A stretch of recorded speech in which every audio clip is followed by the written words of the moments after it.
Hello, ladies and gentlemen. Welcome to another exciting edition of the Renatus Jam. My name is Jay Stark. Joining me is my co-host, Matt Snyder. Mr. Matt Snyder. Matt, I must say you look dashing in blue. Why, thank you.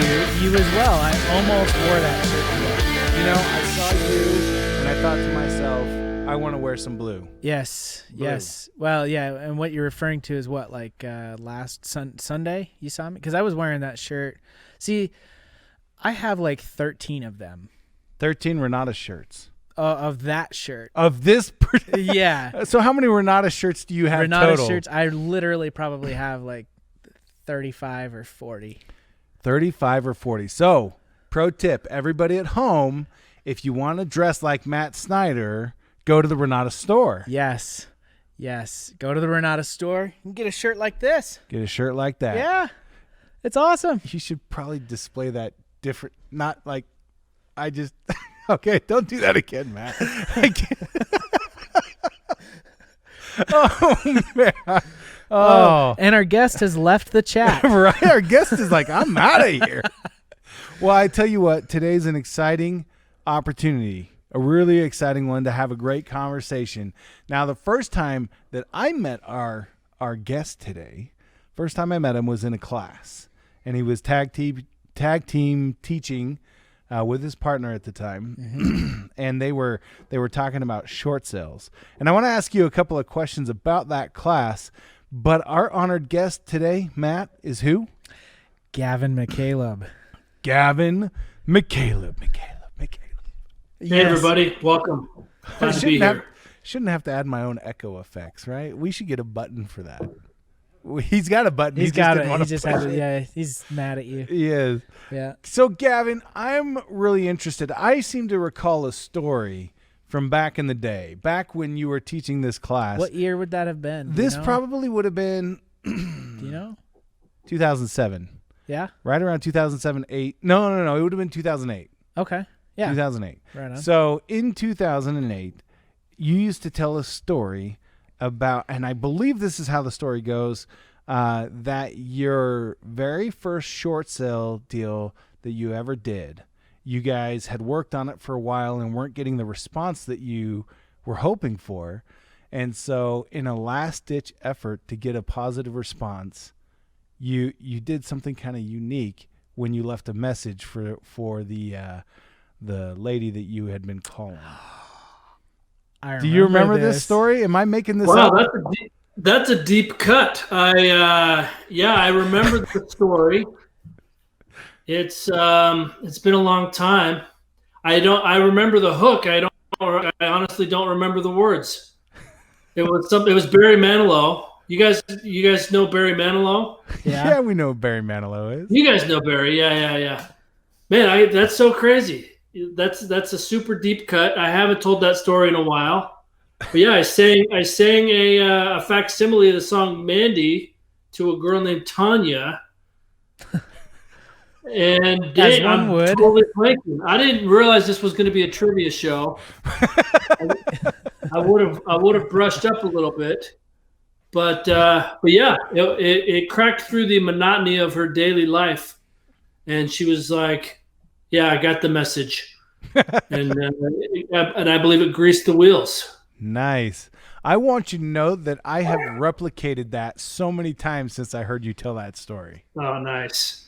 Yeah, it never hurts to have some friendly banter with the customer service person who spends all day arguing with people. If you break that up and are a person with a personality and give them a chance to vent a little bit, it totally works. Nice. So what other fun stories do you have about how you creatively were able to get people's attention and maybe get a deal accepted that other people couldn't do? Man, I didn't know I was going to be Stump the Chump. First we had trivia, now we got Stump the Chump. This is really interesting. That's how we do. So, man,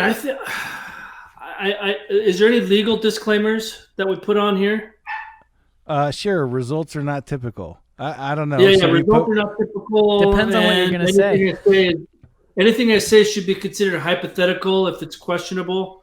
Yeah. Anyway, I actually think this is from the class as well. I know it was mentioned at least a couple times, but back in the day before email and they still, of course, had voicemail, but they used to require that you would fax in the package. And because I don't know if it was just the nature of the technology or if it was specifically like my machine, but it seems like I had to refax it multiple times, and it might have been their machine, to be honest. But anyway, what we did a few times to circumvent the fax snafu is I would get a physical mailing address. I would put the entire short sale package in a FedEx envelope. We're talking about like sometimes 40 or 50 pages of documents and a handwritten note and like a gift card. I was going to say Starbucks gift card, but I don't even know. Did they have Starbucks in 2008? Yeah, they had Starbucks. Did you put like a little spritz of cologne in there too? Well, no, you know what? That would have been great. I didn't think of that. But for sure, handwritten note, and yes, definitely a gift card. And I wish I could remember what establishment it was. It might have been Starbucks. They had I know they had Starbucks because as we were talking before, I remember meeting you in 2006. I don't remember if it was that same time, that same college or not, but I remember people making fun of us at Starbucks. Because we were in Phoenix or Scottsdale or whatever. It was 118 degrees outside. It was a really hot summer. And we were ordering hot chocolate, and everybody was giving us a hard time, right? And funny enough, somebody, I don't remember who, but somebody brought it up. It was like, well, wait. You guys are all drinking hot coffee. What's the difference? Like, right? The temperature is the same. Anyways. Well, the difference is that chocolate is delicious. Yes, chocolate. Well, coffee tastes terrible. So yeah, milk chocolate is delicious. Oh, interesting. Yes, that feels like a little bit of a challenge. Just dark chocolate. I don't know about that. I think there's a whole spectrum of acceptable cacao. I do too. I do too. I don't know if I go above 80. I think something in the 80 to 85 is the max cacao for me. Yeah, you're brave. You're brave. I think anything above 70, and you're You know, my brother actually owns a little shop in Ogden that does specialty chocolate. Yeah. And my sister-in-law will do a chocolate tasting where she'll actually bring out the different variants of, so different degrees of how dark the chocolate is. Right. But I mean, they start at 50 and go up from there. And it's crazy. By the end of the night, you'll be like, oh, I can really taste the rainfall.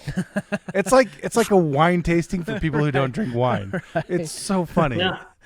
Yeah. Well, they got these ones with like cayenne pepper and lavender petals and stuff. It's kind of interesting. But yeah, I mean, come on.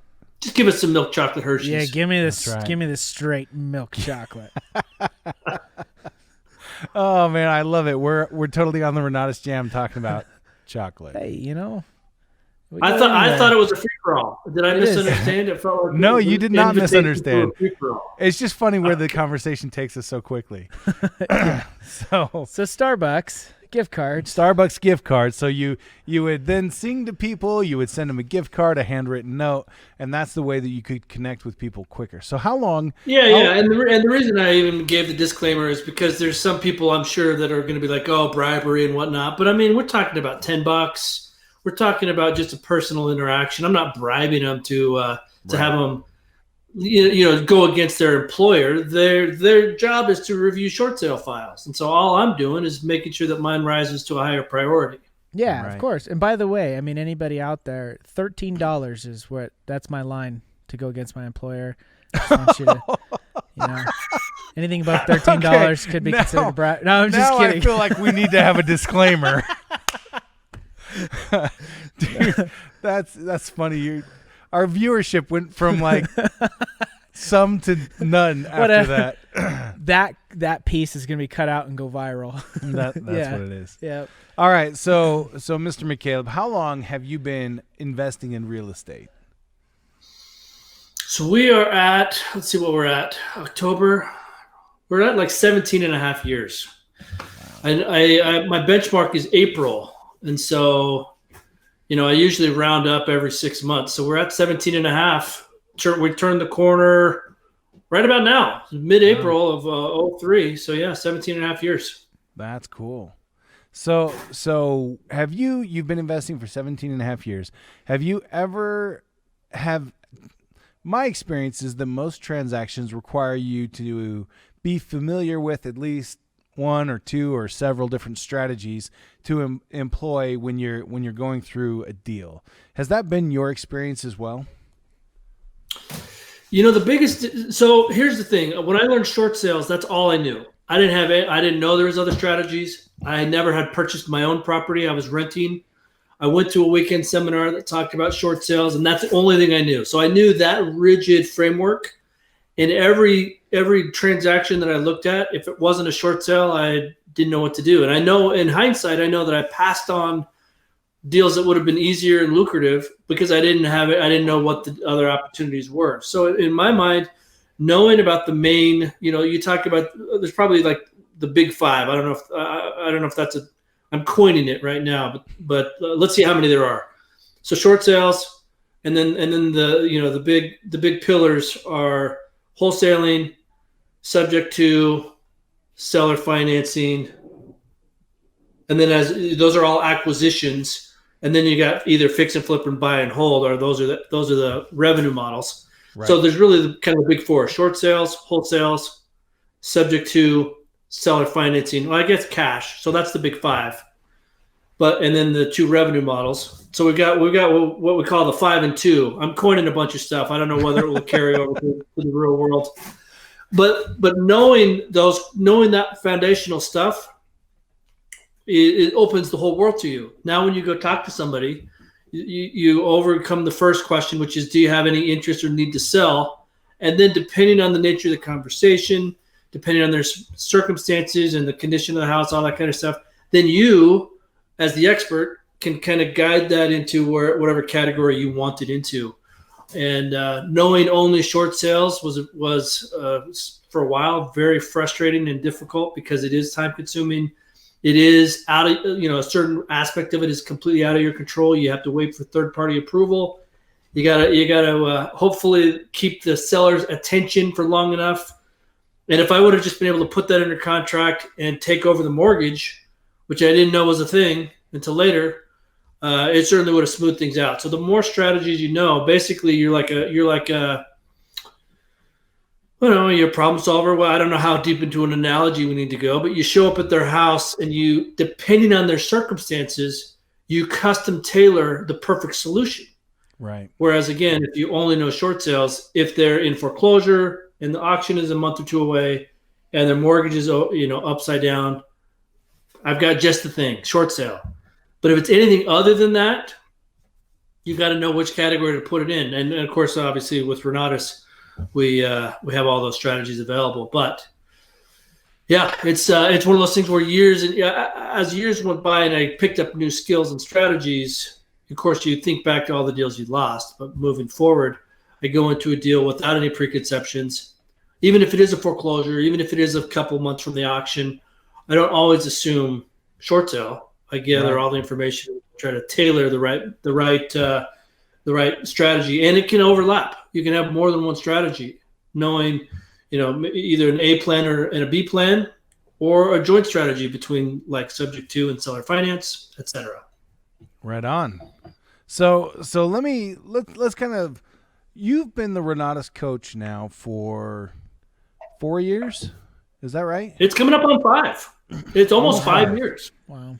Nice. And so as the Renatus coach, you're kind of a, I don't want to say a jack of all trades, but you have to be knowledgeable about every different strategy and the classes that are coming up in Renatus and everything that's going on with the Renatus education system. So how did you really get educated? I guess let me start there. How did you get educated on all of these things that you now train on? A lot of it's trial and error. So for probably 03 to 08 or so, that was my boom time. That was the most, as far as that short amount of time, the most transactions I ever did, the most networking I ever did. And as part of, teaching at those colleges that we were doing at that time, I actually learned a lot from some of the other instructors. So Chris Wilson is, even though, a lot of people may look at us and think we're peers, I think of him as a mentor. He's obviously much older than I am. He's probably much more, he's been in the business, 30 years? I don't know what exactly his stats are, but like wholesaling and just general deal analysis are things that I got from him. Of course, Mark Kohler, learned a lot of the IRA strategies that I implemented. I'm trying to think.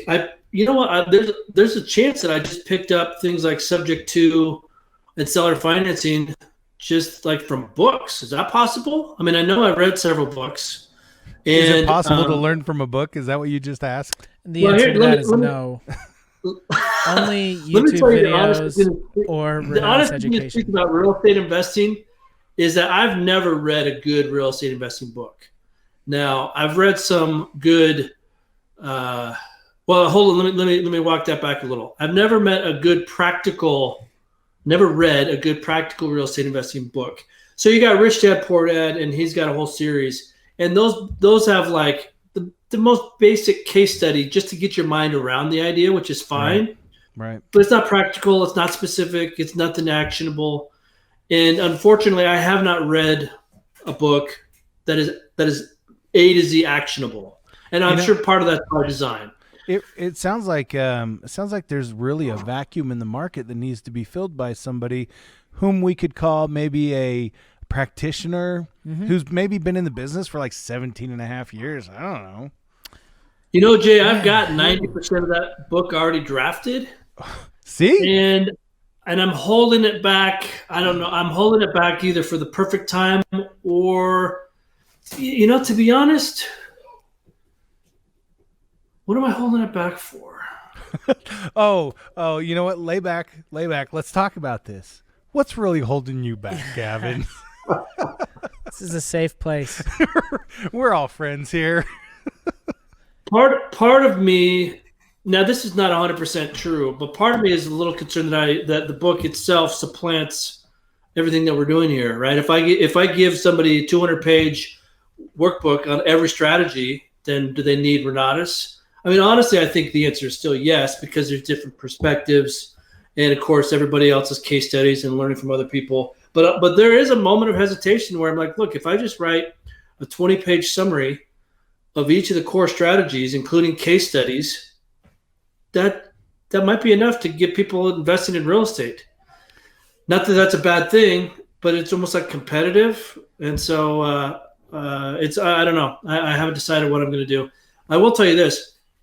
In my experience as a coach, and not only with Renatus, but even prior to this, I did small group events, one-on-one coaching.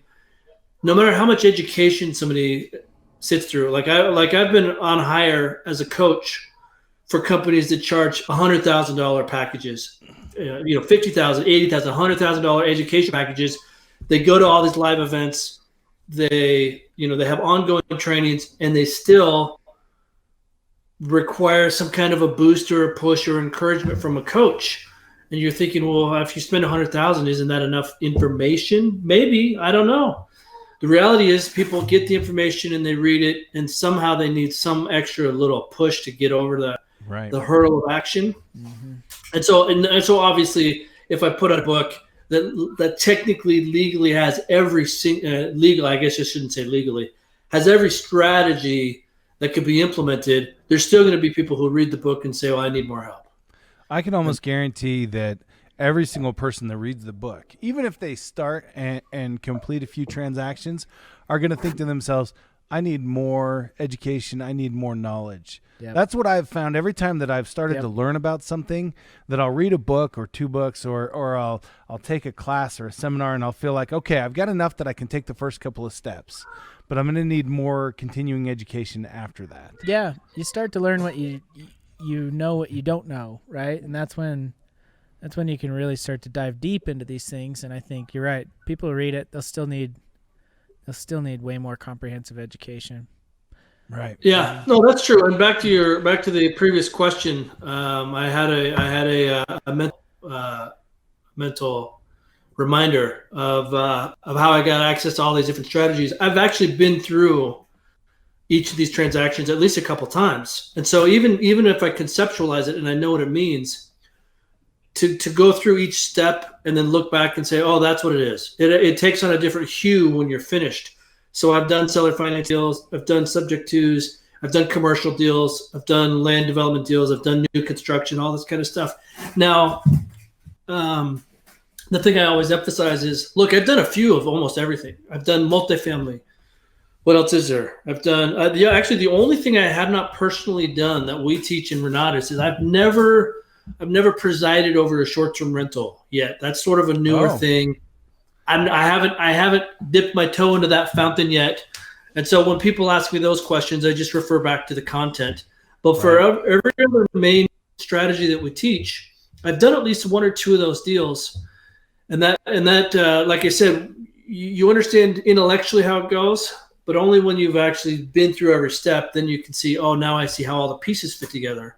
Yeah. And so, I can help people conceptualize it. Of course, I always refer back to the experts. Like, even though I've done a few multifamily, there's no substitute for watching John Dessauer's entire course. I mean, he knows all the nitty gritty. I know the high level stuff to get people started, sometimes enough to warn people if that's really what they want to do.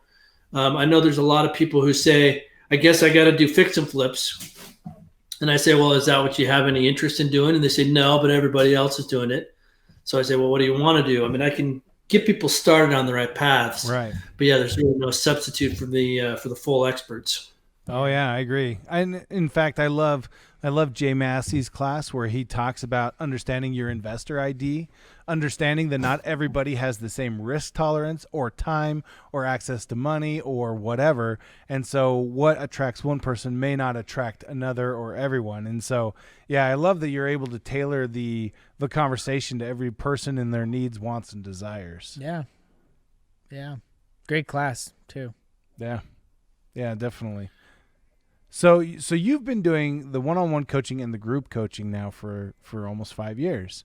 So tell me, what have been some of the concepts that you have learned or explored or things that have really come to you as you've done like the group coaching, for example? Because I know a lot of people will ask questions, so you may get a variety of questions that you don't know a whole lot about.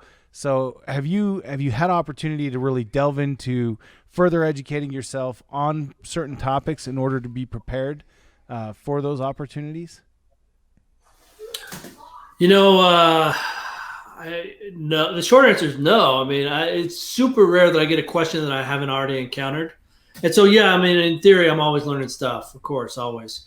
In fact, but most of what I'm doing is fine tuning what I'm involved in. So I walked a property yesterday with a contractor, and I'm asking him questions because, I mean, in this particular property was an older house, brick with an actual brick facade, and a few of the bricks were missing. And I said, hey, can we just replace some bricks? He's like, well, you can't match a 1950s brick, and so you got to replace the whole thing. And so I'm thinking, wow, for a dozen missing bricks, I got to they're probably stucco a property. Now, if you're going to rent it out, you don't need more bricks. Right. If you're going to flip it, then you need more bricks, or you need to do stucco or something. Anyway, the point is, so I'm always fine tuning and adding little details to what I know. But the reality is, on the coaching, it's always the same questions, which in some ways is good because I know that people are in the right place, they're in the right mindset, they're queuing themselves up to make that next leap. But yeah, it's really all the same questions and people trying to figure out, how do I take the information and actually get a plan going? In other words, it's like, I don't know if you guys are big free climbers. You look like mountain climbers. You guys out there climbing mountains all the time. But basically, that's what I call a forced segue. Nice. But you certainly heard of mountain climbing when you're on the face of the mountain. And by the way, other than like maybe 10 feet on a hike, I'm not a mountain climber either. But you can conceptualize. If you're on a rock face, all that matters is the next handhold or the next foothold, and then you do the next one, right? Yeah. And that's where people are with the training and the education. they're standing there with all the training and education, and they're like, what do I do? And I say, well, look, you just need the first handhold, and here's what it is.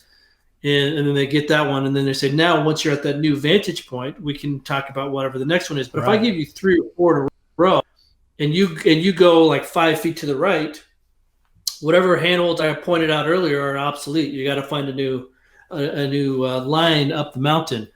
And although I will tell you, so the most common question is, how do I take the information and actually get started? There are lots of folks, bless their hearts, and certainly we don't call anybody out here by name unless, I don't know, do we? Is that what? I'm not going to shame anybody. Is this a bad publicly. Thing? I was going to say. Yeah, I was going to say I'm not going to shame anyone publicly, but there's a lot of folks that try to skip the learning. They think they, whether it's Renatus or really anything, like they sign up for a course, they sign up for a training, and after the first day, they're like, okay, I'm ready to get out there. And you're like, well, I mean, it's not going to make any sense for me to teach you every step of multifamily because it's already recorded. So you gotta push pause. You gotta have a realistic outlook on time. And really, if you think about it, if you showed up on the first day of a semester of college and it was accounting 201, and you're like, okay, well, I don't know everything about the tax code. You're like, well, yeah, it's day one. It's going to take 4 months to get through this piece of it. I think a lot of people try to skip the education. They pay the money, they dabble around a little bit, and they're like, okay, I want to do wholesaling. Great. What did you like about the course? Oh, I didn't watch it yet. Well, and that's the information until we get to the point where we download content like The Matrix. And of course, if we do that, we'll probably spend more time on Kung Fu than on real estate. But until we have the capacity to download the immediate information, you've got to slow it down. Give yourself a month. Give yourself 2 or 3 months. I like to talk to people in terms of a 90-day starting window, just because there's enough time in 90 days to watch a fair piece of content and to implement and to recalibrate and to take the second step. And then by 90 days, we can really reevaluate and say, okay, which pieces do we still need? But somebody who comes out and a week later, they're like, hey, I haven't done any deals yet, and they haven't watched, more than an hour or so content, they're really missing the boat. I mean, it's not to get too philosophical here, but we're all on a journey, man. The journey is the thing. The thing is the journey. You guys think it's the destination, but it's not. The thing is the journey. Oh. Can we do merch? Into that. Are we doing merch on this show? Do you guys do T-shirts? We are now the 5 and 2. The thing is the journey. I mean, we've got all sorts of things. Journey. Gavin McCaleb. So I just want to make sure that I understand you correctly. What you're saying is that should someone choose to actually invest in real estate, that first they need to become educated, that they can't just start sprinting right out of the gate without having any basis of education, experience, or somebody else doing it for them. That they actually need to get in there, watch their class, listen to the courses, look at the workbooks, which are award-winning. Yes, sir. And all of that before they can actually expect to start creating the positive results they're looking for. Because, I mean, anybody can get in there and start making a mess of things. Sure. And I mean, in my own experience, I've had to go through classes multiple times to really understand it, to catch everything. I gotta put this plug in here. I'm thorough, though. That's been one of my favorite things, is when you get hip deep in a transaction and you go, oh, you know what? I bet there's something else here that I could apply. Let me go back and watch that class again. Yeah. And then you go back, watch the class, and you're able to modify the transaction right in the middle in order to actually come out with the positive results you're hoping for. Yep. Speaking of which, how's the short-term rental market in your area? You know what? I honestly have no idea. I know that there are some local people trying to do it. I'll tell you what, the market out here is crazy. Like, in terms of, there's less than 15 days of inventory in the entire market. Yeah. And to put that into real estate perspective, the way you figure out the amount of inventory is you take the average number of home sales per month, and then you divide it by the number of homes that are available right now. So in a normal market, you would say, let's say I'm gonna do some math here on my phone and check a couple of texts here real quick. No, I'm just kidding. It's just math. it's just math. Math texted. If you have 5,000 homes available right now, and you average 1,200 homes sold per month, that would be 4.16 months of inventory, right? Which would be pretty healthy. Normally they say 4 to 6 months of inventory is healthy and a balance between buyers and sellers. Right now we had 500 homes on the market, and this is our our MLS area, so it covers about 3 counties here in Southwest Idaho. 500 homes available, and an average month is 1,200 sales. So there's 500 available. There's 1,200 sales. There's in other words, less than half of a month of inventory. Anyways, to tie that back into your question, I think most people that have been doing, I can tell you for sure, there's a ton of landlords that are just absolutely cashing in on their homes. So unfortunately, I don't know how they're doing in short-term rentals, because everybody is just bailing on their homes that they've had for years.